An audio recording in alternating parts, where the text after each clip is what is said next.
नमस्कार, बुलेटिन में आप सभी का स्वागत है। मैं हूं आपके साथ स्मिता। बुलेटिन की शुरुआत करेंगे इस वक्त की बड़ी खबर से। खबर आपको बता रहे हैं मध्य प्रदेश से, जहां आज केंद्रीय मंत्री नितिन गडकरी का मध्य प्रदेश दौरा है। खंडवा से जन आशीर्वाद यात्रा को हरी झंडी दिखाकर रवाना करेंगे। खंडवा में जन आशीर्वाद यात्रा का शुभारंभ करेंगे। गडकरी सबसे पहले दादाजी मंदिर में दर्शन कर पूजा अर्चना करेंगे। उसके बाद जन आशीर्वाद यात्रा को हरी झंडी दिखाकर रवाना करेंगे। उत्कृष्ट हायर सेकेंडरी स्कूल में इस कार्यक्रम का आयोजन है और इंदौर से विशेष विमान द्वारा नागपुर के लिए उसके बाद रवाना होंगे। तो आपको बता दें कि आज भाजपा की इंदौर संभाग की जन आशीर्वाद यात्रा खंडवा से शुरू होगी और शुभारंभ के लिए केंद्रीय मंत्री नितिन गडकरी खंडवा पहुंचेंगे। तो बता दें कि उत्कृष्ट स्कूल में कार्यक्रम होगा। चौथी जन यात्रा इसे बताई जा रही है और इंदौर संभाग में ये यात्रा जो है निकाली जाएगी। अलग अलग संभागों में, अलग अलग विधानसभा क्षेत्रों में यात्रा को जो है अलग अलग केंद्रीय मंत्रियों द्वारा हरी झंडी दिखाकर रवाना किया जा रहा है। बीते दिनों हमने देखा नीमच से यात्रा रवाना हुई और आज खंडवा से हरी झंडी दिखाकर यात्रा को रवाना किया जाएगा। इंदौर संभाग की जन आशीर्वाद यात्रा खंडवा से शुरू होगी।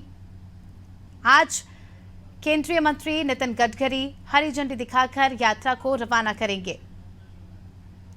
चलिए इसी के साथ इस खबर पर हमारे पॉलिटिकल एडिटर मनोज वर्मा जी खंडवा से हमारे साथ लाइव जुड़ चुके हैं। मनोज जी से और समझने की कोशिश करेंगे इस यात्रा के बारे में। मनोज जी, आज से इंदौर संभाग के खंडवा से यात्रा की शुरुआत होने वाली है।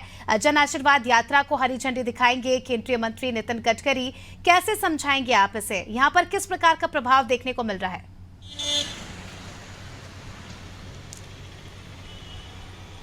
देखिए, मालवा, अगर मध्य प्रदेश की बात करें तो ये माना जाता है कि मध्य प्रदेश की सत्ता का रास्ता मालवा निवाड़ से होकर जाता है और इस इलाके में पूरे में मालवा निवाड़ में 66 विधानसभा सीटें हैं। पिछले 3 चुनाव में बीजेपी को अच्छी सफलता मिली थी, लेकिन पिछले चुनाव में बीजेपी को यहाँ से अच्छी खासी हार का सामना करना पड़ा था, जिसके बाद से बीजेपी की चिंता बढ़ी हुई है। अभी तक हमने देखा था कि 3 बार जन आशीर्वाद यात्रा मुख्यमंत्री शिवराज सिंह चौहान के नेतृत्व में अकेले निकाली गई थी, लेकिन इस बार सामूहिक नेतृत्व को आगे लाने का निर्णय लिया गया और इसीलिए मध्य प्रदेश के अलग अलग 5 हिस्सों से 5 यात्राओं का शुभारंभ किया गया है। कल भी 2 जगह से यात्राएं शुरू की गई थी, लेकिन श्योपुर वहाँ पहुँच नहीं पाए थे अमित शाह खराब मौसम के चलते, और उन्होंने फोन पर संबोधित किया था। इसके पहले इसकी शुरुआत जेपी नड्डा ने की थी चित्रकूट से। एक यात्रा नीमच से शुरू हुई है और चूंकि जिस इलाके में हम खंडवा बुरहानपुर की बात करें तो ये इलाका जो है ये महाराष्ट्र बॉर्डर से लगा हुआ है और यही कारण है कि नितिन गडकरी को यहाँ बुलाया गया है कि उनका अच्छा खासा इस इलाके में प्रभाव है। खंडवा आने के बाद वो सबसे पहले जो लोक आस्था का सबसे बड़ा केंद्र खंडवा में, जो न केवल निमाड़ में, मालवा में, बल्कि महाराष्ट्र में भी उनके अच्छे खासे समर्थकों की तादाद है। दादाजी धुनी वाले, तो छोटे दादाजी बड़े दादाजी की समाधि पर नितिन गडकरी जाएंगे। वहाँ पूजन अर्चन करने के बाद इस सभा को संबोधित करके इस रथ को रवाना करेंगे। एक रथ मालवा के नीमच हिस्से से निकला है और यहाँ भी सुरक्षा के तगड़े इंतजाम किए गए हैं, क्योंकि कल ही हमने देखा था नीमच मनासा के रास्ते में उस यात्रा में पथराव हुआ था, जिसको लेकर राजनीतिक गहमागहमी तेज हो गई है। लिहाजा खंडवा में ऐसी कोई चूक प्रशासन चाहता नहीं है। सुरक्षा के तगड़े इंतजाम किए गए। पूरे शहर को झंडे बैनर पोस्टरों से पाट दिया गया है। जिस इलाके में सभा होनी है और जहां से रथ का रूट निकाला गया है, उस पूरे इलाके में प्रधानमंत्री नरेंद्र मोदी, केंद्रीय गृह मंत्री अमित शाह, नितिन गडकरी, मुख्यमंत्री शिवराज सिंह चौहान, जेपी नड्डा, प्रदेश अध्यक्ष वी.डी. शर्मा के तमाम सारे कटआउट और पोस्टर लगाए गए हैं। बीजेपी चाह रही है कि इस पूरे मालवा निवाड़ में उसको पहले जो उसको 2003 में, 8 में और 13 में सफलता मिली थी और 18 में जिस कारण से चूक गई थी वो गलती नहीं दोहराई जाए। इस इलाके में अच्छे खासे आदिवासी वोटर भी हैं। पिछले लोकसभा का जो उपचुनाव हुआ था खंडवा का, उसमें बीजेपी ने यहाँ से अच्छे मतों से जीत हासिल की थी जी। लेकिन कांग्रेस को पिछले चुनाव में अच्छी सफलता मिली थी। तो बीजेपी चाहती है कि केंद्रीय मंत्रियों के सहारे और तमाम अपने दिग्गजों को मैदान में उतार दे, ताकि ये मैसेज जाए कि बीजेपी में जो मनमुटाव की खबरें आ रही है, अंदरूनी कहलकी आ रही है, ऐसा कुछ है नहीं। वो बीजेपी मिलकर सामूहिक नेतृत्व में चुनाव लड़ रही है। कल भी हमने देखा था कि अमित शाह ने अल्पसंख्यकों को लेकर केंद्रीय जो पूर्व केंद्र सरकार थी, मनमोहन सिंह, उनको निशाना बताया, साधा था। और इसके साथ ही उन्होंने संकनाद किया था कि मध्य प्रदेश में इस बार जब प्रधानमंत्री मोदी 25 सितंबर को भोपाल में एक बड़ी सभा का आयोजन करेंगे तो सुनिश्चित हो जाएगा कि मध्य प्रदेश 150 सीटें बीजेपी मध्य प्रदेश में जीत रही है। ये जीत का आंकड़ा बीजेपी तभी छू सकती है जब मालवा निवाड़ में अच्छा खासा वो प्रदर्शन करे। यही कारण हम देख रहे हैं कि कैलाश विजयवर्गीय जैसे दिग्गज नेता को कमान सौंपी गई है, जो नीमच से निकल रहे हैं।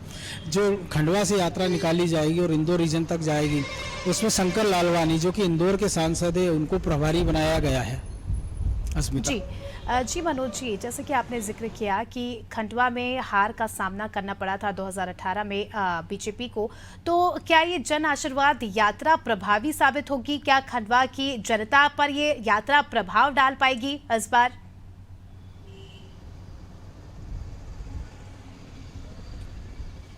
देखिए, निश्चित तौर पर पिछली बार हमने देखा था, पिछले दिनों सरकार ने जो विकास पर्व मनाया था 1 महीने का, और अब इसको इस पूरे जो यात्रा निकली इसको गरीब कल्याण पर्व के रूप में मनाया जा रहा है।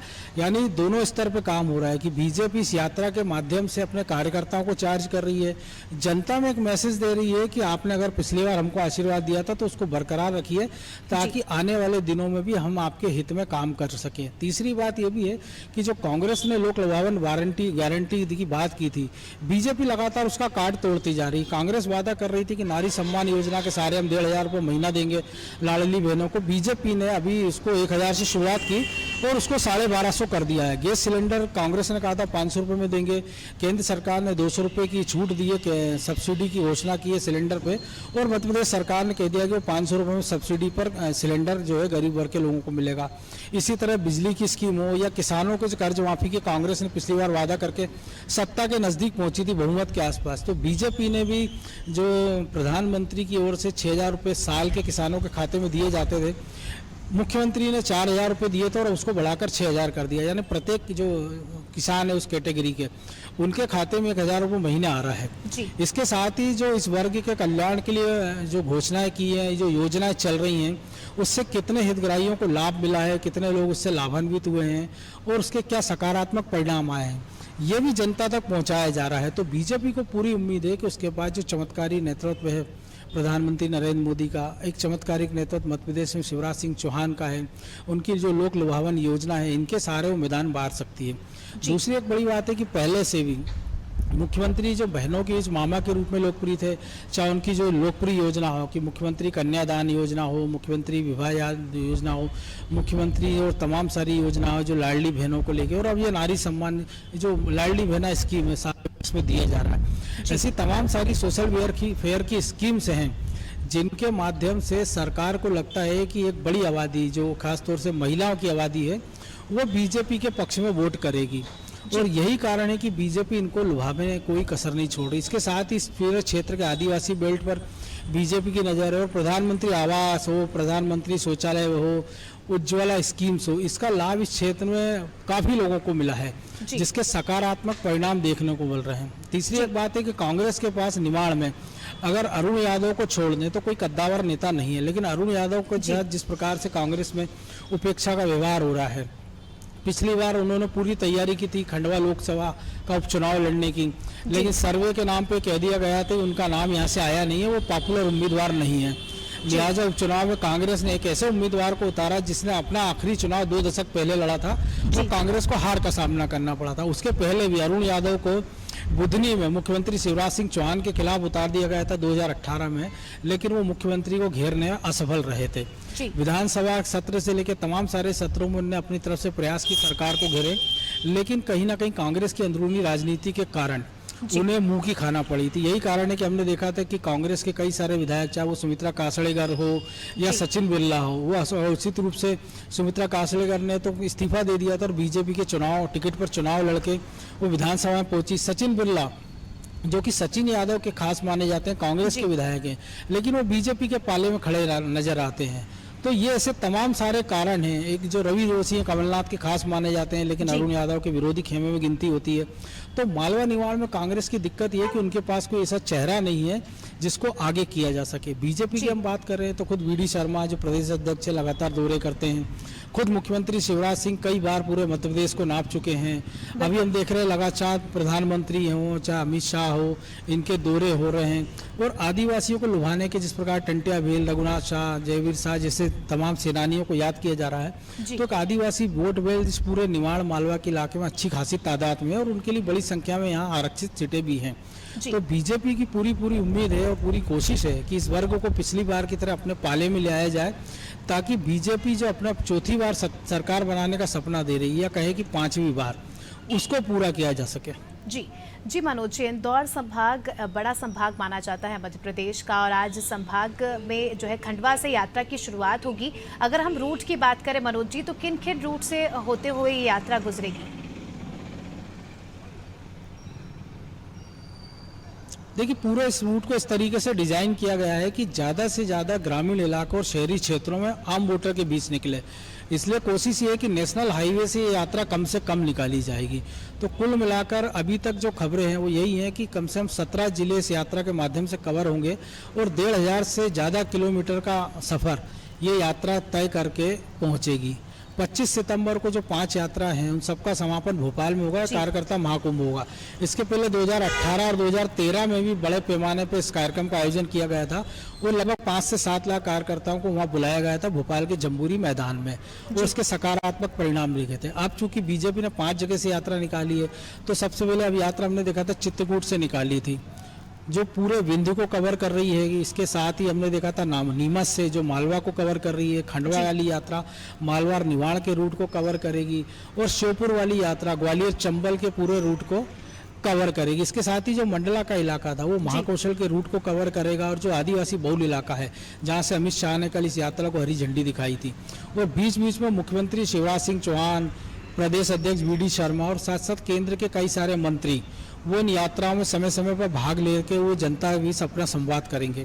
2 केंद्रीय मंत्रियों को पहले ही मध्य प्रदेश में डेरा डाले हुए हैं, वो भूपेंद्र यादव हों और उसके साथ ही रेल मंत्री अश्विनी वैष्णव हो, जिनको मध्य प्रदेश में चुनाव और सह चुनाव प्रभारी बनाया गया है। तीसरे केंद्रीय मंत्री नरेंद्र सिंह तोमर चुनाव अभियान समिति की कमान संभाले हुए, उसके पहले भी वो 2013 और 18 में कमान संभाल चुके हैं, और प्रदेश अध्यक्ष के रूप में 2 चुनाव में उन्होंने बीजेपी को बम्पर सफलता इसी मध्य प्रदेश में दिलाई है। तो कुल मिलाकर दिल्ली से भी निगरानी हो रही है, मध्य प्रदेश में दिग्गज नेता डेरा डाले हुए हैं, और जनता के बीच पहुंचने का और जनता से कनेक्टिंग होने का कोई मौका सरकार की ओर से और संगठन की ओर से नहीं छोड़ा जा रहा है। जी बिल्कुल मनोज जी, अगर आज हम खंडवा में व्यवस्थाओं की बात करें यात्रा को लेकर, तो किस प्रकार की व्यवस्था यहाँ पर देखी जा रही है? क्योंकि मौसम का मिजाज भी कुछ ठीक नहीं है, कल से ही बारिश का दौर जारी है और मौसम विभाग ने भी अभी अलर्ट जारी कर दिया है कि आने वाले 2-3 दिन और बारिश की संभावनाएं हो सकती है। तो उस लिहाज से भी अगर हम कहें तो किस प्रकार की तैयारियां यहाँ पर की गई है? देखिए, राजनीतिक दल या किसी आयोजनकर्ता के नजरिए से हम देखेंगे तो जो बादल खंडवा के आकाश में छाए हुए हैं वो उनके लिए चिंता का सबब है। उनकी कोशिश होगी कि बादल बरसे ना, ताकि कार्यक्रम अच्छा हो। लेकिन जो आम किसान है, आम नागरिक है, वो बड़ी उम्मीदों से आसमान की ओर टकटकी लगाए बैठा है कि कब ये मेघ बरसे। अभी हमने देखा था पिछले दिनों ही मुख्यमंत्री शिवराज सिंह चौहान महाकाल के दर पर पहुंचे थे और मध्य प्रदेश में अच्छी बारिश की उन्होंने कामना की थी। मौसम विभाग का अलर्ट है पूरे निवाड़ मालवा के कई जिलों में, या येलो अलर्ट और कुछ जिलों में ऑरेंज अलर्ट है, क्योंकि सिर्फ पूरे इलाके में जो है वो मिर्ची की, कपास की, केले की फसल बहुतायत में होती है, जो कि यहाँ बड़ी आय का एक साधन मानी जाती है। सरकार की भी चिंता और किसानों की भी चिंता है कि चुनावी साल में अगर ये मौसम बेरुखी रही, फसलें खराब हुई, तो सरकार के सामने भी संकट होगा, क्योंकि दोहरा संकट ही, एक तो पानी का संकट है और दूसरा जो बिजली का संकट है, उसने किसानों की चिंता बढ़ाई हुई है, क्योंकि किसान खेत में सिंचाई नहीं कर पा रहा है, बिजली कटौती मजबूरी हो गई है, क्योंकि 15,000 मेगावाट की डिमांड चल रही है और सप्लाई 9,000 मेगावाट हो पा रही है। इस पूरे इलाके में हम देखते हैं 2-2, 3-3 एक बड़े डैम है, चाहे वो पनासा हो, इंदिरा सागर डैम हो, तो ये सारे इलाके इस पूरे, और नर्मदा जो इस पूरे इलाके की जीवन रेखा मानी जाती है। तो दोनों चीजें हैं कि मौसम खुशनुमा हो रहा है तो आम किसान और आम आदमी के चेहरे पर उम्मीद की किरणें दिख रही है कि शायद मेघा बरस जाए, और बीजेपी को उम्मीद है कि जो काले बादल जैसी भीड़ उसकी यात्रा में उमड़े, बड़ी उम्मीद से उन्हें देखे और वो फिर अपने वोट के रूप में उसको आशीर्वाद दे। तो हर एक की अपनी अपनी उम्मीदें और हर एक की अपनी अपनी अलग अलग तरीके से उम्मीदें इस पूरे मौसम से जुड़ी हुई है, इंद्रदेव से जुड़ी हुई है, पार्टियों से जुड़ी हुई है, वोटर से जुड़ी है। जी बिल्कुल मनोज जी, अभी देखना खास ये होगा कि मौसम किसका साथ देता है। बहुत बहुत शुक्रिया आपका हमारे साथ जुड़ने के लिए और तमाम जानकारी के लिए। तो दर्शकों को बता दें कि सीधे हमारे पॉलिटिकल एडिटर मनोज वर्मा जी हमारे साथ खंडवा से जुड़े थे। उन्होंने पल पल के अपडेट्स दिए। उन्होंने बताया कि किस प्रकार से यहाँ पर बीजेपी की पकड़ है और किस प्रकार से जो है ये यात्रा का आयोजन होगा और किस प्रकार से हम कह सकते हैं कि इस यात्रा से प्रभाव आने वाले समय में हमें यहाँ पर देखने को मिलेगा। चलिए, इस बुलेटिन में फिलहाल इतना ही। दीजिए हमें इजाजत। नमस्कार।